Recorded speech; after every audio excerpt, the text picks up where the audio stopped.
Templo conventual de Nuestra Señora de la Soledad. Fundada por Manuel de los Dolores y construida durante el siglo XVII, está ubicada en la calle 2 Sur 1106, Centro, 72.000 en la heroica Puebla de Zaragoza, Puebla. Antecedentes históricos. El general de Diego de Santillana, conde de Alegre, español, que iba de Puebla a Madrid, tenía entre sus esclavos a uno que, por ser muy fiel, lo quería mucho, llamado Manuel de los Dolores. Al separarse de nuestro país, le preguntó qué cosa quería que le mandara de España, a lo que él contestó: una imagen de la Virgen de la Soledad. Llegó a Sevilla, recorrió los mejores talleres de escultura y, no encontrando nada que le satisfaciera, fue llevado a un convento de la Orden de Santo Domingo, donde, providencialmente, tenían hecha la imagen que se venera en este templo. Le gustó al conde, la encajonaron y, no habiendo una embarcación pronta, la depositaron en un convento de religiosas dominicas, donde el escultor tenía una hija profesa. Prendada esta y las demás religiosas de la imagen, intentaron quedarse con ella. Sin embargo, la religiosa mencionada, que estaba enteramente sana, enfermó repentinamente al grado de estar al borde de la muerte, por lo que sintió el impulso de desistir de su propósito y devolverla si sanaba. Sanó al instante, pero después de unos meses, al no cumplir su promesa, volvió a enfermar con mayor gravedad. Por ello, sus correligionarias, sin más demora, empacaron la imagen y la embarcaron, consignándola para este país. La imagen de la Virgen de la Soledad llegó a Puebla el 12 de febrero de 1708, recibiéndola Juan González, apoderado del conde de Casa Alegre, quien, por la orden que tenía, la entregó al devoto siervo de María, Manuel de los Dolores. El domingo de sexagésima del año 1708, fue llevada a su nueva capilla. Sin embargo, el señor Vergalla, no satisfecho, proyectó un templo más suntuoso y la fundación de un convento de religiosas carmelitas descalzas, para mayor culto de la Santísima Señora y para el cuidado de todos los objetos preciosos destinados a su veneración. El día 26 de febrero de 1748 tomaron posesión las religiosas de su nuevo monasterio, y en los 3 días siguientes se solemnizó la dedicación de la iglesia y la fundación del convento. La planta arquitectónica del templo sigue el esquema tradicional de las iglesias barrocas coloniales en México. Se caracteriza por planta de cruz latina. El templo tiene una nave principal longitudinal con un crucero que forma la cruz latina. Este tipo de diseño es común en la arquitectura religiosa barroca, ya que enfatiza el altar mayor como punto focal y permite una mayor circulación de los fieles. Capillas laterales. A lo largo de la nave se encuentran capillas laterales con bóvedas de arista, donde se resguardan imágenes religiosas y retablos. Estas capillas están integradas a la estructura sin romper la armonía del espacio. Cúpula sobre el crucero. En la intersección de la nave principal y el crucero se levanta una cúpula sobre tambor octagonal, característica del período barroco. Esta cúpula permite la entrada de luz natural y da una sensación de amplitud y elevación espiritual.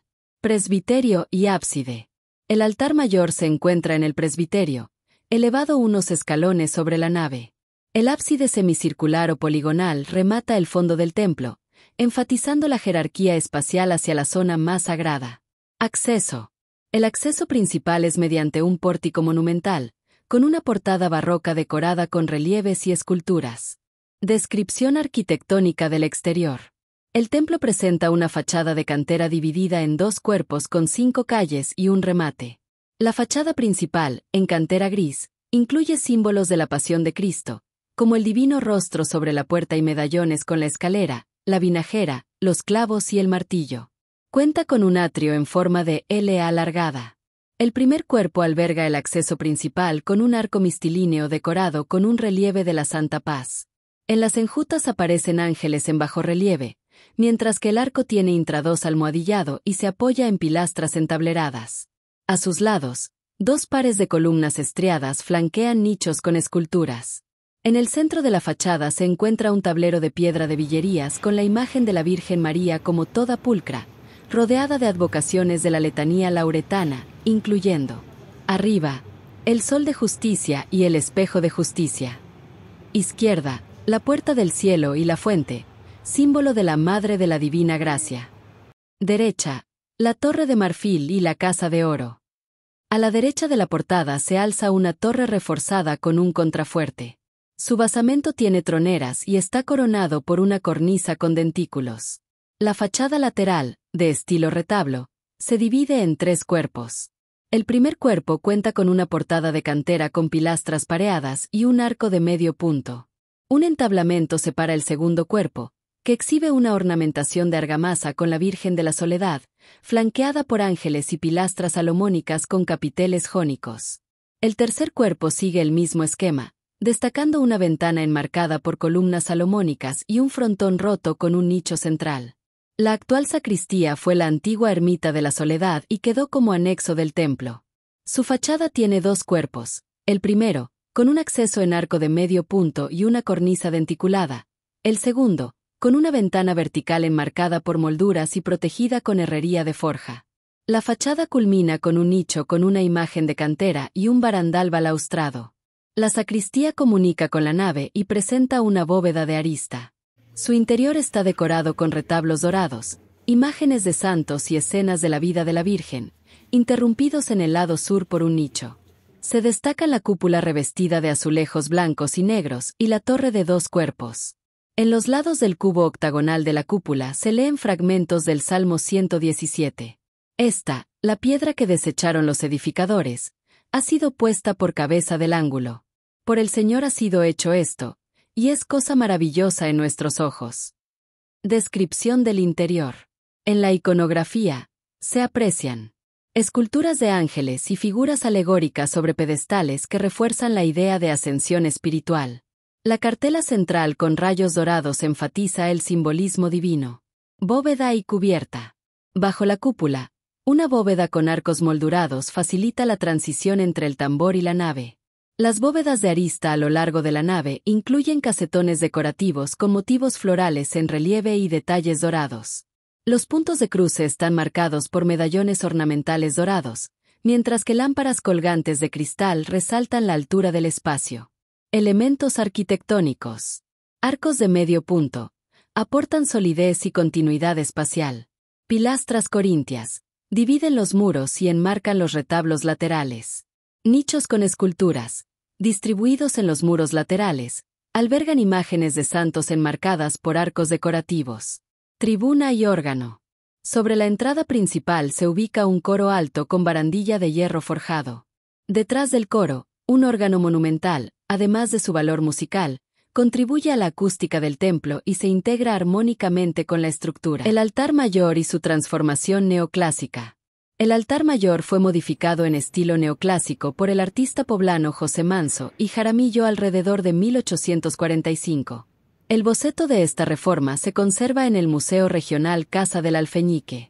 En el centro del altar destaca un nicho con la imagen de Nuestra Señora de la Soledad, reconocible por su vestimenta oscura y su característico manto.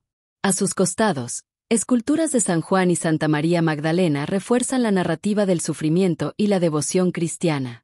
Sobre el nicho, 3 cruces simbolizan el Calvario, acompañadas por 2 ángeles. En la parte superior del retablo, un medallón con la representación de Dios Padre irradia luz dorada, simbolizando la iluminación espiritual.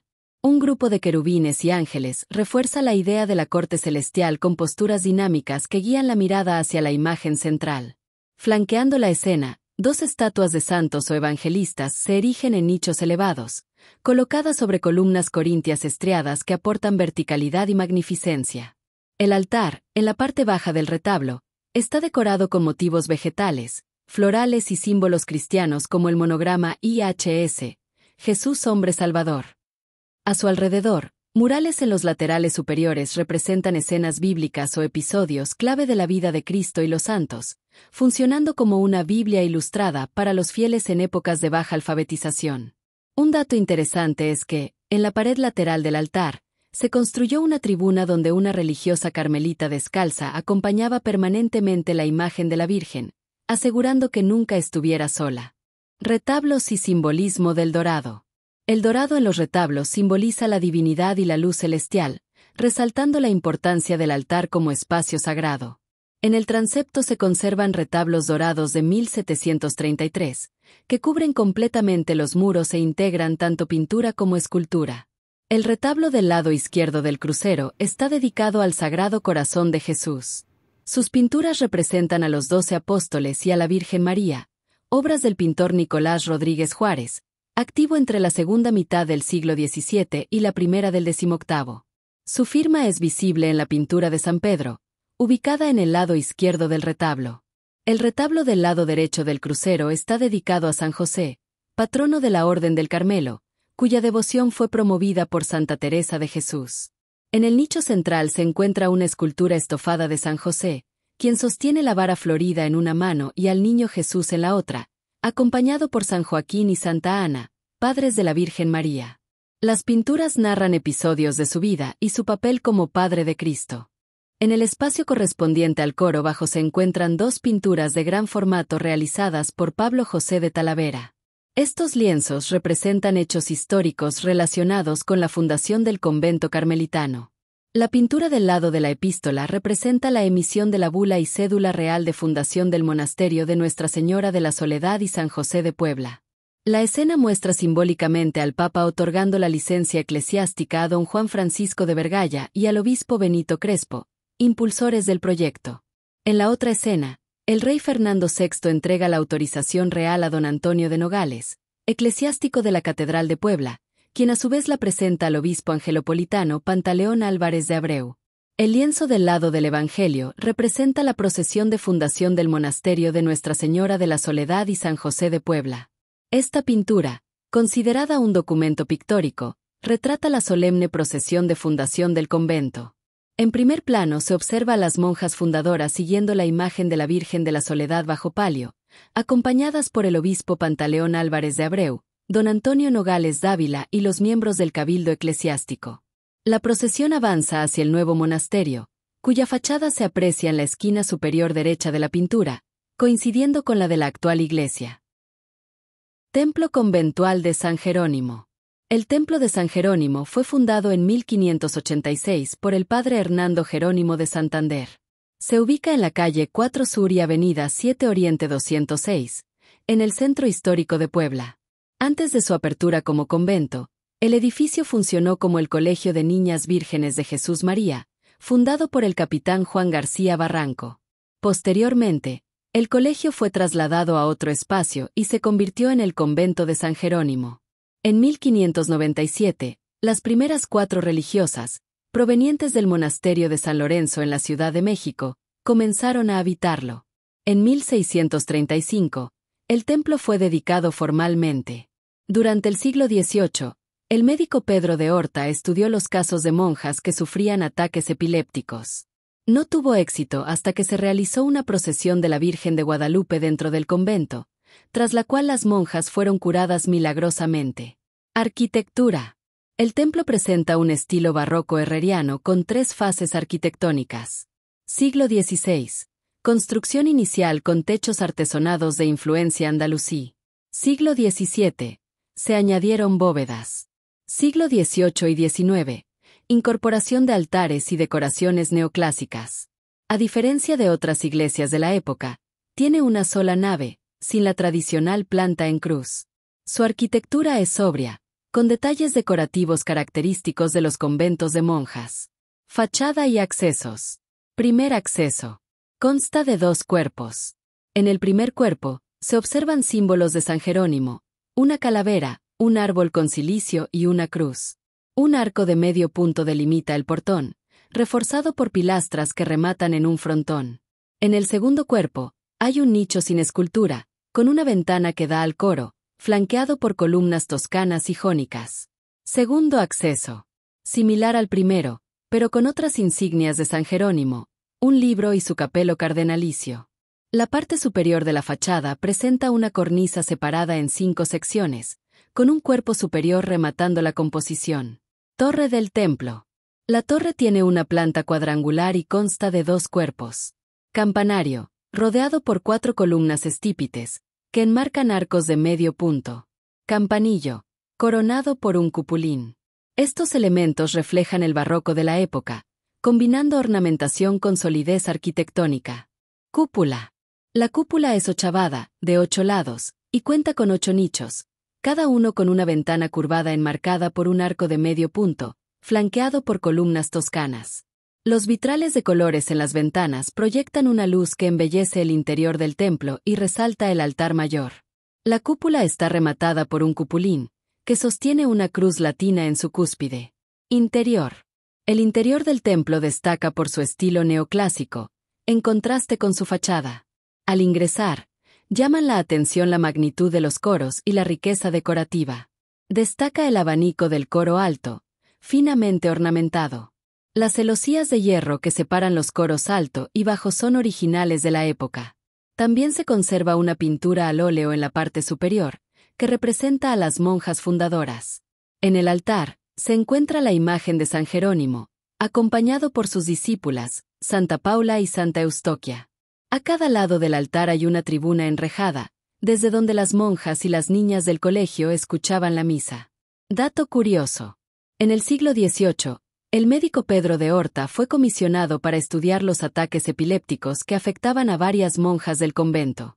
Sus investigaciones dieron lugar al primer manual de tratamiento científico para esta enfermedad, combinando conocimiento médico con elementos religiosos.